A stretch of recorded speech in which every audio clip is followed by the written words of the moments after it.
Bienvenue sur Progressive Gains, le podcast qui t'aide à sculpter un physique sec et musclé avec des conseils réalistes et efficaces.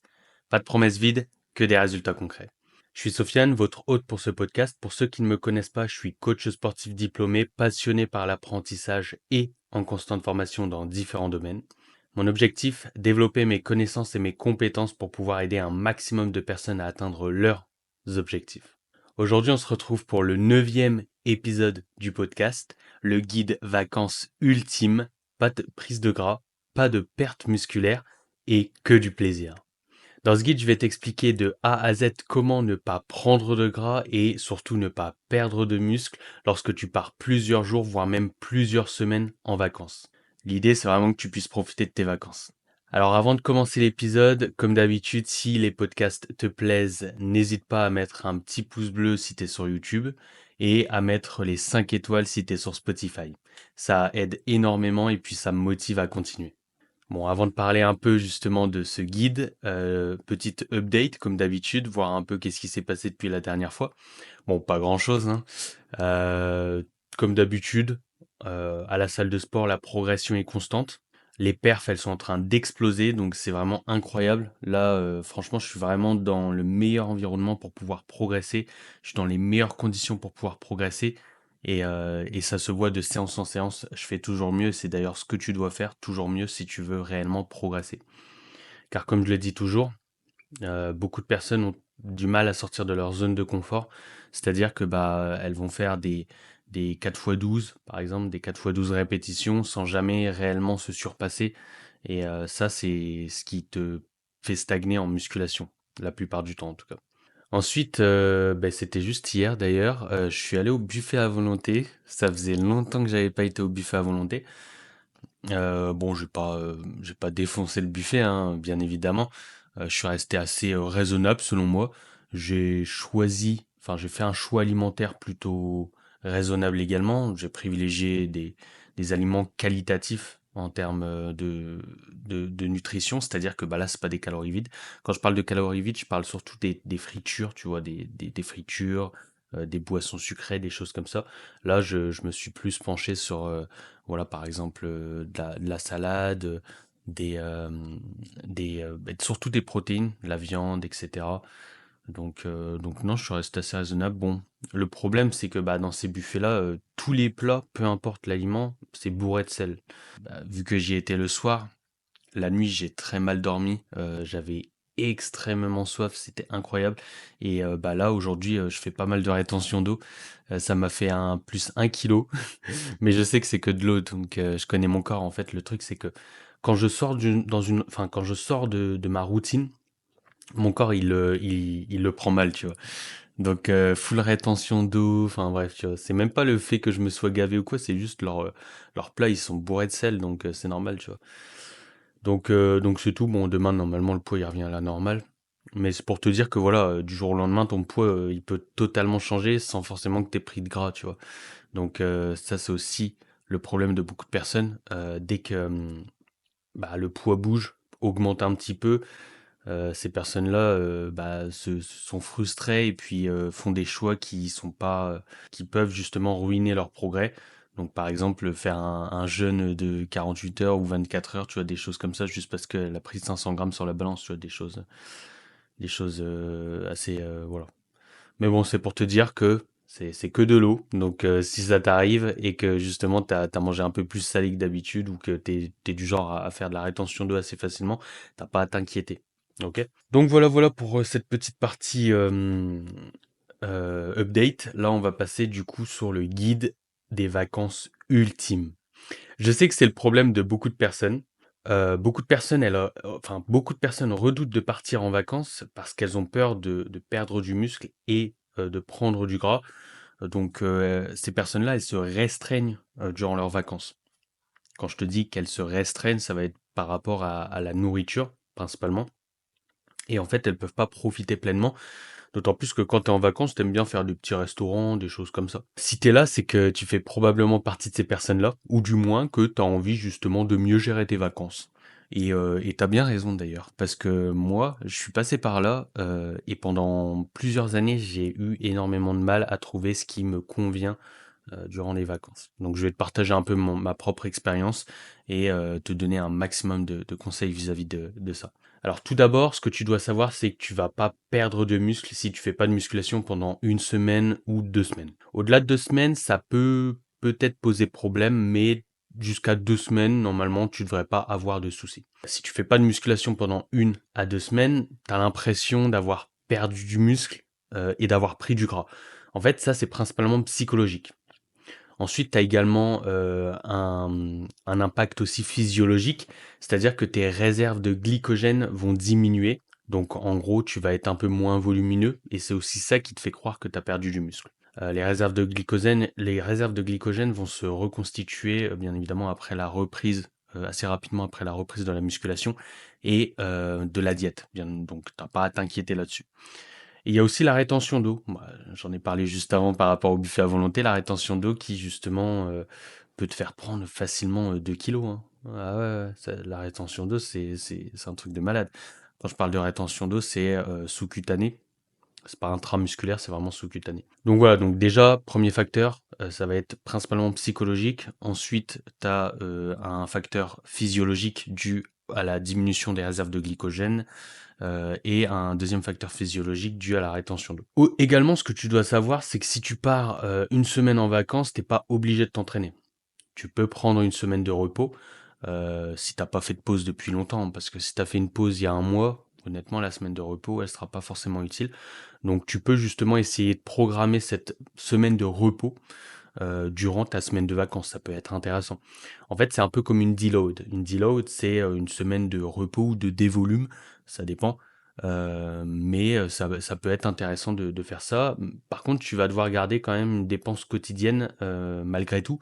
C'est-à-dire tout ce qui va être activité involontaire, donc les déplacements quotidiens et les activités de loisirs que tu vas potentiellement faire en vacances, comme de la nage ou d'autres, par exemple du jet ski aussi, c'est sportif. Donc ça dépend où tu pars en fait. Donc ça va être important de garder une activité quand même quotidienne en termes de dépenses énergétiques pour justement éviter de prendre du gras. Car mine de rien, si tu fais vraiment rien de tes vacances et que tu manges beaucoup, tu vas prendre du gras. Ça c'est sûr. Donc déjà, tu vas devoir adopter le bon mindset durant tes vacances. C'est-à-dire que le plus gros problème des personnes qui partent en vacances et qui ont peur justement de prendre du gras, de perdre du muscle, c'est que psychologiquement, elles vont devoir faire un travail sur elles-mêmes. Donc, c'est un travail sur ton mindset, c'est-à-dire que faut pas que tu sois matrixé par ça, faut pas que tu sois frustré justement de partir en vacances, de profiter, de manger au restaurant, de potentiellement moins t'entraîner ou de même pas du tout t'entraîner. Tout ça, ça va être un travail sur ton mindset que tu vas devoir faire. L'objectif, lorsque tu pars en vacances, c'est pas la perfection. L'objectif, c'est pas forcément de progresser, de développer ton meilleur physique. Et c'est d'ailleurs le souci de beaucoup de personnes, c'est que quand elles partent en vacances, elles veulent la perfection, on va dire ça comme ça. Elles sont trop perfectionnistes et elles veulent faire tout parfaitement. Mais voilà, quand tu pars en vacances, tu dois, je dis pas que tu dois chill, mais tu dois encore une fois pas te prendre la tête. Une semaine, 2 semaines sur une année entière, c'est que dalle. Dans une année, il y a environ 52 semaines, si je dis pas de bêtises. T'enlèves 2 semaines de 52 semaines, il y a 50 semaines où t'es à fond, quoi. Enfin, normalement, tu vois. Donc, normalement, ça devrait pas poser de problème. Donc faut garder du recul vis-à-vis de ça. Également, les extrêmes. Donc, lorsque je parle des extrêmes, en fait, c'est un lien justement avec le perfectionnisme. D'un côté, tu as ceux qui vont se restreindre totalement, et de l'autre côté, tu as ceux qui vont dire, ok, perdu pour perdu, je me lâche complètement. En fait, il faut que tu trouves le juste milieu. Je te donne une petite anecdote, bon, je l'ai déjà raconté plusieurs fois dans d'autres podcasts, mais moi, justement, j'avais ce problème d'extrême, c'est-à-dire que lorsque je faisais des cheat meals, bah, en fait, je me lâchais totalement et je mangeais au maximum jusqu'à ce que je puisse plus manger pour compenser le fait que j'étais en diète durant la semaine. Ça, c'est un extrême. Et c'est pareil quand tu pars en vacances, tu vois, faut pas que tu te dises perdu pour perdu, hop, je me lâche totalement pendant 2 semaines, de toute manière, il y a la reprise, donc on fait les choses bien à la rentrée, non, ça marche pas comme ça, les gars. Si vous voulez un mode de vie sain, vous voulez un bon physique, vous voulez de bonnes capacités physiques, il va falloir justement être régulier, être constant et éviter justement ces pics, on va les appeler comme ça, ces pics hop, d'un coup, t'es à fond, et ensuite, hop, on relâche. Hop, t'es à fond, on relâche. Ça marche pas comme ça, sinon tu n'auras jamais un physique en fait qui sera constant. Tu n'auras jamais le même physique du mois à l'autre, donc d'un mois à l'autre plutôt. Donc, concrètement, quand tu pars en vacances, je te conseille de pas te prendre la tête, de profiter en restant raisonnable. Lorsque tu te restreins en vacances, c'est que tu te prends la tête. Lorsque tu te dis perdu pour perdu en vacances, c'est que tu te prends la tête aussi. Dans tous les cas, faut que tu trouves un juste milieu, faut que tu arrives à rester raisonnable. Manger au restaurant, ça devrait pas être un problème. D'ailleurs, on en reparlera juste après. C'est le point qu'on va aborder tout de suite d'ailleurs. La nutrition durant les vacances. Donc là, tu as adopté le bon mindset normalement. Tu te dis, ok, je trouve le juste milieu. Je vais être raisonnable durant mes vacances. Donc, qu'est-ce que je dois faire durant les vacances? Par rapport à la nutrition, l'objectif, ça va être d'être en maintien calorique ou en léger surplus calorique pour profiter sans excès, bien évidemment. Évite les calories vides, tout ce qui va être fast-food, boissons caloriques, par exemple du coca, enfin des sodas, quoi, et d'autres trucs dans le genre. L'idée, c'est, ok, tu pars en vacances, mais quand tu pars en vacances, enfin, tu vas pas manger des fast-food, tu vois, ça a aucun intérêt. Enfin, moi, je le vois comme ça, tu vois. Quand tu pars en vacances, c'est pas pour bouffer un McDo. Si tu pars en vacances, c'est pour faire des restaurants, enfin, tu vois, des choses vraiment qualitatives que tu fais pas durant l'année. Manger des fast-food, c'est un truc que tu fais dans l'année, tu vois. Donc, donc déjà, ça devrait être cohérent par rapport à ça. Ensuite, limiter l'alcool, bon, ça va être plus compliqué, hein, puisque beaucoup de personnes aiment bien justement boire pendant les vacances. Donc là, l'idée, c'est vraiment de privilégier tout ce qui va être alcool moins calorique, ouais, les alcools les moins caloriques, on va dire ça comme ça, même si honnêtement, voilà quoi. Et également, alterner avec de l'eau si tu bois de l'alcool, pour t'hydrater quand même, étant donné que l'alcool c'est quelque chose qui déshydrate, c'est diurétique, donc faire attention à ça, surtout en été. Au restaurant, bon, en fait, même en vacances tout court, tu vas privilégier les aliments avec une certaine qualité nutritionnelle. Si je te prends un exemple, si tu pars au restaurant, je te conseille de manger par exemple du poisson avec des pommes de terre et légumes, plutôt que de prendre des trucs frits, de la friture. Là, dit comme ça peut paraître un peu, ça peut ne pas donner envie, mais honnêtement, quand tu vas au restaurant, enfin, c'est pas le poisson que tu manges quand t'es chez toi, tu vois. C'est vraiment le poisson est super bien cuisiné. Bon, si tu choisis bien ton restaurant, le poisson est super bien cuisiné, il est excellent, il est assaisonné, et même les pommes de terre. Là, tu te dis pommes de terre, mais attends, mais j'en mange à l'année. Mais là, c'est différent, c'est pas les mêmes pommes de terre que tu manges chez toi. C'est des pommes de terre qui sont, par exemple, encore une fois, assaisonnées avec des herbes de Provence ou je sais pas, tu vois. Mais quand tu manges au restaurant, manger un plat que tu pourrais manger chez toi, ça a rien à voir. Moi, franchement, j'adore hein, manger, par exemple, quand je pars en vacances, j'adore manger tout ce qui est seafood, donc en gros, la nourriture, enfin la nourriture, les poissons, les calamars, les crustacés, tu vois, ces choses-là, j'en profite parce que j'en mange pas tant que ça quand je suis chez moi, donc j'en profite. Et pareil, pour les accompagnements, t'as plein de choix. T'as des frites. En fait, les frites, au final, ça reste des pommes de terre. Donc, ça devrait pas être trop problématique. Mais je te conseille quand même de partir sur plutôt, par exemple, pommes de terre, purée, ou un autre accompagnement. Je sais pas ce qu'ils proposent en général, tu vois, mais un truc comme ça, quoi. Et puis, ouais, éviter la friture. Éviter la friture, par exemple les croquettes avec du fromage dedans. Les croquettes, je dis croquettes, hein, là ça te fait penser à croquettes pour chat ou chien, mais en gros c'est les trucs frits. C'est des trucs frits et à l'intérieur tu as du fromage. Et quand tu croques dedans, ça dégouline de fromage. Ça vaut mieux éviter parce que c'est bourré de lipides. En fait, tu as les lipides du fromage et les lipides de la friture. Donc. Ensuite, privilégier des protéines à chaque repas. Donc tout ce qui va être œufs, viande, poisson, etc. Ça va être hyper important si tu veux justement conserver ta masse musculaire. Et aussi éviter de partir sur des aliments qui apportent rien concrètement en termes de qualité nutritionnelle. Limiter au max les lipides, donc les mauvais lipides bien évidemment. Lorsque je parle de mauvais lipides, encore une fois, ça va être tout ce qui va être friture. Donc tu dois retenir que 1 g de lipides, ça équivaut à 9 kcal, alors que 1 g de protéines et de glucides, ça équivaut à 4 kcal. Donc tu vois la différence quand même. On voit que les calories, ça peut monter vite avec les lipides. Donc, encore une fois, comme je t'ai dit, si tu manges de la friture avec du fromage, tout ça, ça monte vite. Tu dois également, durant les vacances, t'hydrater au maximum, surtout en été, parce que le fait de ne pas boire suffisamment, ça peut également te faire de la rétention d'eau, des choses comme ça. Et même pour l'aspect santé, performance, c'est important quand même de boire suffisamment. Ensuite, il y a d'autres astuces pour les personnes un peu plus avancées que je vais donner. Donc là, à partir de là, c'est des personnes qui ont vraiment envie de pousser la chose. Tu peux faire un jeûne intermittent, donc si t'as pas faim le matin, par contre, ça peut être à double tranchant, c'est-à-dire que si tu fais un jeûne intermittent le matin et qu'au final, ça te frustre, mais ça te donne encore plus faim durant le reste de la journée, tu vas manger plus sur le reste de la journée et tu vas compenser le fait que tu n'aies pas mangé le matin, ce qui va faire que au final tu vas finir en surplus calorique. Donc si tu es dans ce cas-là, évite de faire du jeûne intermittent. Par contre, si vraiment tu as pour habitude de ne pas trop manger le matin, tu peux faire un jeûne intermittent. Comme ça, tu pourras manger un peu plus sur le reste de la journée. Donc voilà, si tu vas au restaurant, tu pourras manger un peu plus. C'est plutôt sympa, quoi. Tu pourras prendre un petit dessert, on va dire. Ensuite, choisir des aliments intelligemment au resto. Ça reprend le point que j'ai cité précédemment par rapport aux protéines et à l'exemple que je t'ai donné. Privilégier des grillades, donc par exemple de la viande, une bonne pièce de bœuf qui est grillée, tu vois, des choses comme ça. Pareil pour le poisson, pareil pour les crustacés. Enfin, t'as plein de choix qui sont quand même qualitatifs. Privilégier ça plutôt que de partir sur un burger ou une pizza. Même si le burger il est fait maison, je te déconseille, tu vois. Ça reste un peu type fast food, donc voilà. Également les légumes. Bon, les légumes, je sais qu'il y a beaucoup de personnes qui n'aiment pas les légumes, mais crois-moi, des légumes au restaurant, ça n'a rien à voir avec des légumes que tu manges chez toi. C'est vraiment une folie comment c'est trop bon.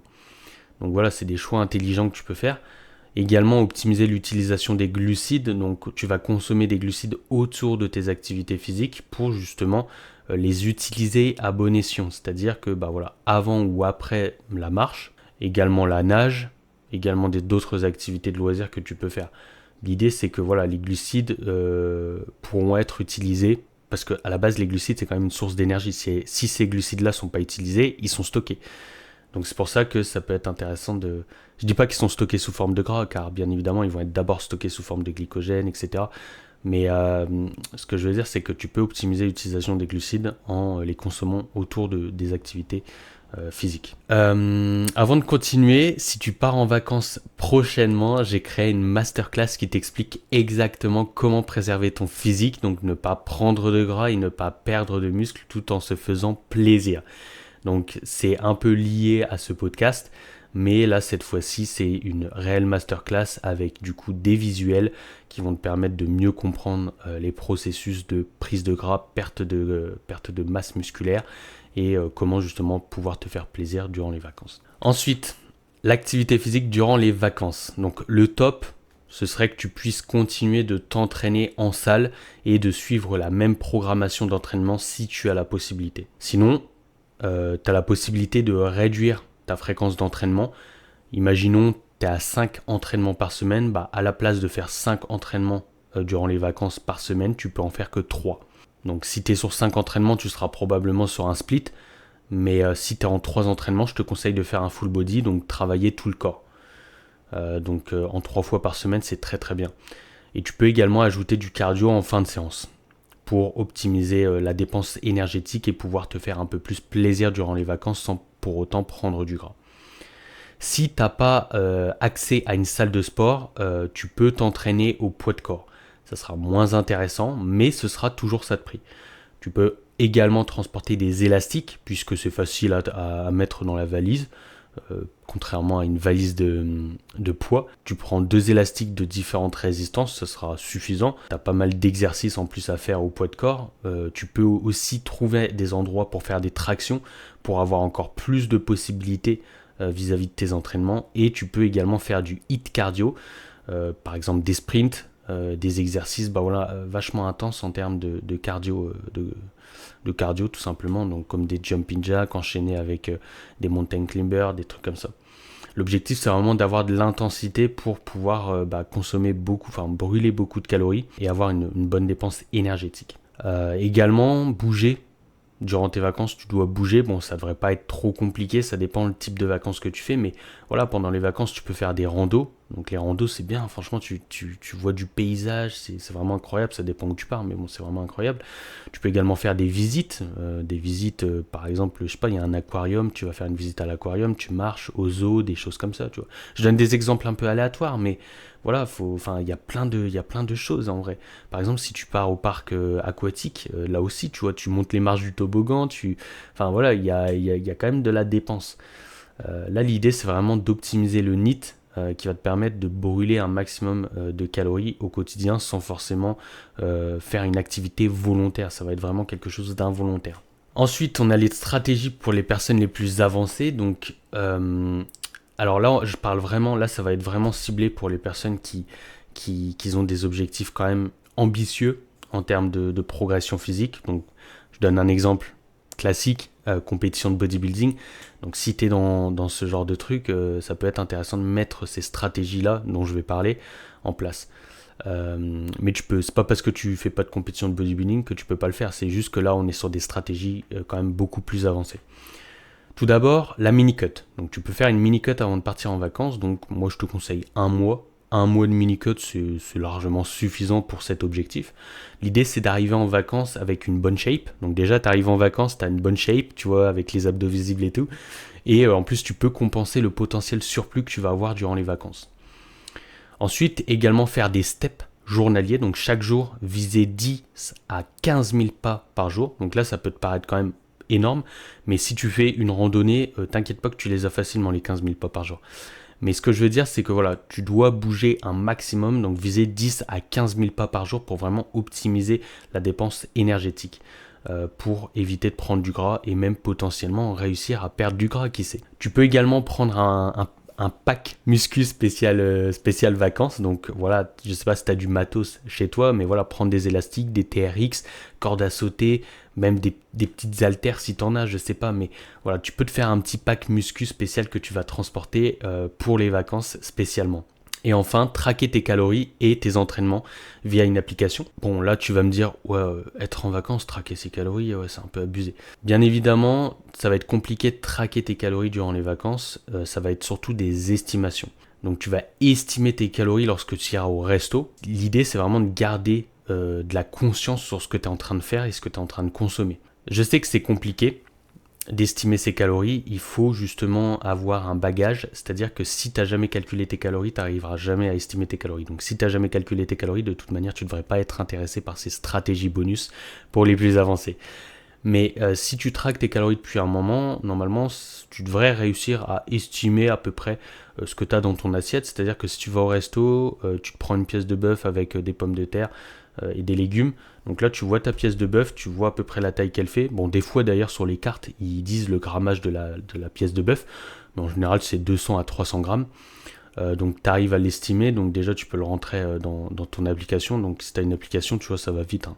T'écris, par exemple, je sais pas si tu as pris une bavette, t'écris bavette, hop, tu retrouves les calories. Bon, tu vérifies quand même rapidement si c'est les bonnes, tu vois. Il faut que ce soit cohérent. Si tu vois que ta bavette, elle a 40 grammes de glucides et 0 grammes de protéines, c'est qu'il y a un problème. Mais l'idée, c'est que voilà, tu estimes tes calories pour voir à peu près ce que tu consommes. Également, tu ne dois pas oublier que quand on est au resto, les cuisiniers ils rajoutent beaucoup d'huile d'olive, tu vois, que ce soit pour les cuissons, peu importe, que ce soit cuisson de la viande, cuisson des légumes, etc. Ils rajoutent toujours une tonne d'huile d'olive. Donc ça également, faire attention. L'huile d'olive, tu la verras pas dans ton assiette. L'huile d'olive, faut que tu te dises, ok, bon là, potentiellement, ils ont dû rajouter, allez, 2 cuillères à soupe d'huile d'olive. Moi, personnellement, je partais du principe qu'ils ajoutaient environ 2 cuillères à soupe d'huile d'olive, ce qui te fait 20 grammes de lipides. Donc voilà. Si tu arrives justement à mettre tout ça en place, donc à faire une mini-cut de 4 semaines avant de partir en vacances, de respecter 10 à 15 000 pas par jour, de continuer à t'entraîner, bon après ça dépend si tu vas en salle ou pas, de traquer tes calories, là je peux t'assurer que franchement tu vas revenir de vacances, ton corps il aura quasiment pas changé. Là, tu auras le même physique et tu pourras même progresser si tu arrives à garder la même prog et à t'entraîner en salle de sport. Donc c'est pour te dire. Donc voilà, l'idée derrière ce guide, c'est vraiment de t'expliquer que quand tu pars en vacances, tu ne dois pas te prendre la tête, tu dois profiter, mais en fonction de tes objectifs, en fonction de ce que tu as envie de faire. Je dirais pas des sacrifices à mettre en place, puisque en soi, enfin, moi je considère pas que c'est des sacrifices, parce que si c'est des sacrifices, dans ce cas-là, le fais pas, parce que ça va te frustrer. Mais en gros, après ce que tu es prêt à faire justement pour conserver ton physique, bah, tu peux mettre plus ou moins les choses que je t'ai expliquées en place. Concrètement, avec un minimum d'effort et de structure, donc tout ce que je viens de t'expliquer précédemment, tu peux justement limiter ta prise de gras, préserver ta masse musculaire et revenir motivé et non frustré. Parce qu'en général, quand tu reviens de vacances, tu vois ton physique, tu as envie de te tirer une balle. Donc, faut pas que tu reviennes de vacances et que tu te dises, ah, c'est chaud. Là, c'est pas obligé, hein. Tout ce que je viens de te dire, c'est pas obligé. Tu peux juste partir en vacances, prendre une semaine de repos complet et puis profiter. En vrai, l'idée derrière tout ça, c'est que tu repars pas de zéro, quoi, tout simplement. C'était tout pour ce podcast. Encore une fois, n'oublie pas, j'ai créé une masterclass qui t'explique exactement comment préserver ton physique, ne pas prendre de gras, ne pas perdre de muscles tout en se faisant plaisir en vacances. Donc, la masterclass, elle est disponible dans la bio, donc dans la description, le premier lien dans la description. Ensuite, tu as également mon Insta en description où je partage beaucoup de contenus qui pourront potentiellement t'aider dans ta progression. Donc n'hésite pas à aller jeter un coup d'œil. Et il y a également un lien si tu souhaites avoir plus de renseignements sur mon coaching. Donc on discutera ensemble un peu plus de tes objectifs, de tes blocages, de ta vision des choses, comment je fonctionne, comment je pourrais t'aider à atteindre ton objectif. Donc si tu veux en savoir plus, n'hésite pas à cliquer sur le lien dans ma description. Donc voilà, j'espère que ce podcast t'aura plu. Moi, je te dis à la prochaine pour le 10e épisode de podcast. Et je pense qu'il va bien te plaire le 10e. Et on se voit la prochaine fois.